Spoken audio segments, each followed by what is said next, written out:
Il est 8h, bon réveil à tous. Votre matinale info, c'est jusqu'à 9h avec Nikos Aliagas. Et le journal présenté par David Decamp, bonjour. Bonjour Nikos, bonjour à tous. 3 titres à la une ce matin. Un président de la République qui pose des questions à ses compatriotes. C'est l'originalité de la lettre aux Français d'Emmanuel Macron. Page complète dès le début de ce journal. La terrible explosion samedi matin à Paris était vraisemblablement due à une fuite de gaz. Le réseau gazier de la capitale est-il en bon état ? Faut-il s'inquiéter ? Enquête Europe 1 dans cette édition. Recevoir un virement de la part du fisc, on n'en a pas l'habitude. C'est pourtant ce qui va se passer demain pour un peu moins de 9 millions de foyers. C'est un acompte sur crédit d'impôt, conséquence du prélèvement à la source. Europe 1. Ouvrons tous ensemble notre courrier ce matin. Elle était attendue, la lettre signée Emmanuel Macron qui vise à définir le grand débat national. Ni une élection, ni un référendum, écrit le chef de l'État. Bonjour Jean-Rémy Baudot. Bonjour David, bonjour à tous. Vous suivez l'Élysée pour Europe 1. Le président de la République nous soumet une liste de questions. Oui, en tout une trentaine de questions posées par Emmanuel Macron. Des thèmes qui lui ont été inspirés par les remontées des premiers cahiers de doléances. Par exemple, comment rendre la fiscalité plus juste, plus efficace ? Comment l'État peut améliorer son action ? Comment finance-t-on la transition écologique ? Ou encore, faut-il reconnaître le vote blanc ? Mais le président va au-delà des revendications classiques des Gilets jaunes. Il lance des sujets plus sensibles, plus polémiques. Il interroge par exemple sur la laïcité, l'immigration, proposant à demi-mot des quotas. Des questions pour ouvrir le débat, pour, je cite, transformer les colères en solutions pour clarifier notre projet national et européen, écrit Emmanuel Macron. Le président trace aussi quelques lignes rouges, les réformes qui ont été votées depuis mai 2017, en particulier celle de l'impôt sur la fortune, n'ont pas vocation à être remises en cause. Restez avec nous, Jean-Rémy, pour écouter la réaction de Cédric Guémy, qui arbore un gilet jaune depuis le début de la crise. Il est l'un des porte-parole du mouvement Gilets jaunes libres. On l'écoute. Pour moi, c'est pas du tout concret.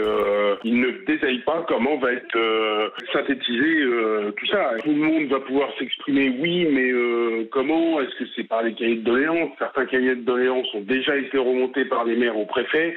Qu'est-ce qu'il en advient ? Ça, c'est la grande question. Alors, essayons d'y répondre à cette incompréhension. Que va-t-il se passer, Jean-Rémy, après le débat, précisément ? Eh bien, Nikos, dans sa lettre, Emmanuel Macron promet, je cite, d'en rendre compte directement dans le mois qui suivra à la fin du débat. Pour le reste, de vous à moi, c'est encore un peu flou. Certains espéraient que le président s'engage sur un référendum.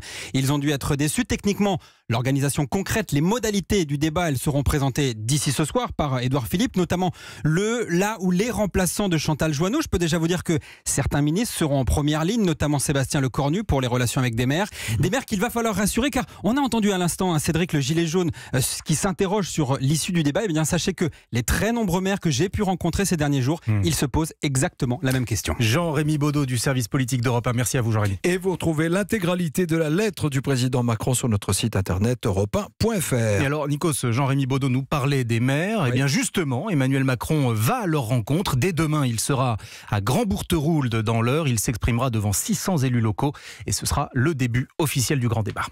Les suites du terrible accident qui a endeuillé Paris samedi matin. Oui, l'explosion d'une boulangerie dans le 9e arrondissement. 4 personnes ont été tuées, dont 2 sapeurs-pompiers. On déplore aussi une cinquantaine de blessés. C'est vraisemblablement une fuite de gaz qui a causé le drame. Hier, des questions ont commencé à être posées sur la qualité du réseau gazier de la capitale. Est-il bien entretenu ? Faut-il s'inquiéter ?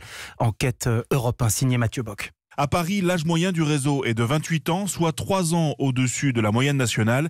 De quoi inquiéter Alexandre Vesperini, conseiller de Paris et membre de la commission de contrôle du gaz. Je pense que la situation est préoccupante à certains endroits. Il y a 5000 incidents par an qui sont liés au gaz à Paris. Il y a 3 ans, dans le 6e arrondissement où je suis élu, nous avons connu une explosion qui ressemble fortement à cette explosion, qui est une explosion due à une poche de gaz qui n'avait pas été identifiée. Moi, en tant que Parisien, je voudrais savoir si mon appartement, mon immeuble est bien raccordé à un réseau qui est correctement entretenu. De son côté, Christian Buffet, le directeur exécutif de GRDF, affirme que le réseau est en bon état à Paris et que son entretien est une priorité. 53 millions d'euros investis à Paris en 2017, dont plus de 70% pour la sécurité, qui nous ont permis de renouveler 41 km de réseau. On a 26 techniciens qui sont mobilisés tous les jours, 24 heures sur 24, 7 jours sur 7, pour assurer un haut niveau de sécurité. Mais à raison d'une quarantaine de kilomètres par an, le renouvellement complet du réseau prendrait une cinquantaine d'années, puisqu'en tout, ce sont plus de 1900 km de tuyaux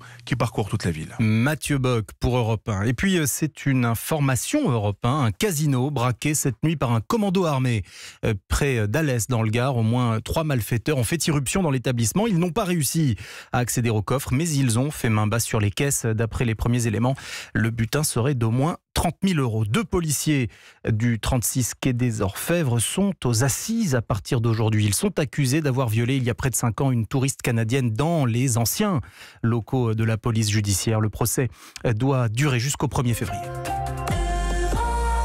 Avec David Doucan pour le journal de 8h. Alors c'est une conséquence du prélèvement à la source de l'impôt sur le revenu.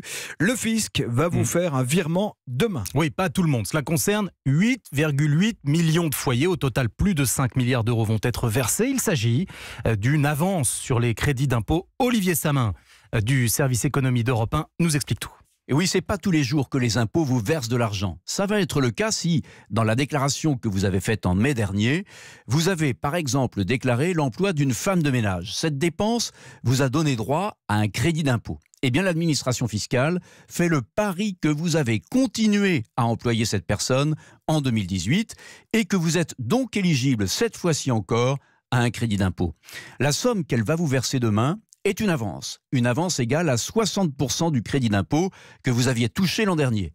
Le solde, elle vous le versera en même temps que votre avis d'imposition, à la rentrée de septembre. C'est là qu'il faudra être attentif, car si dans les faits, vous avez cessé d'employer votre femme de ménage en 2018, vous devrez rembourser la totalité de la somme que vous allez toucher demain. Alors l'emploi d'une femme de ménage, c'est l'exemple que nous avons retenu pour la démonstration. Mais la règle est la même si vous avez déclaré des dons, si vous avez payé une cotisation à un syndicat, si vous avez employé une nounou, si vous avez financé l'hébergement de vos parents en maison de retraite ou si vous avez investi dans du Pinel, du Duflo ou du Célier. Les explications d'Olivier Samin du service économie d'Europe 1. On en parle depuis ce matin. Consulter un médecin à distance est désormais officiellement possible en France. Oui, la téléconsultation est testée depuis un mois avec des résultats satisfaisants. Le service se généralise donc avec 40 000 médecins habilités sur le site internet Doctolib.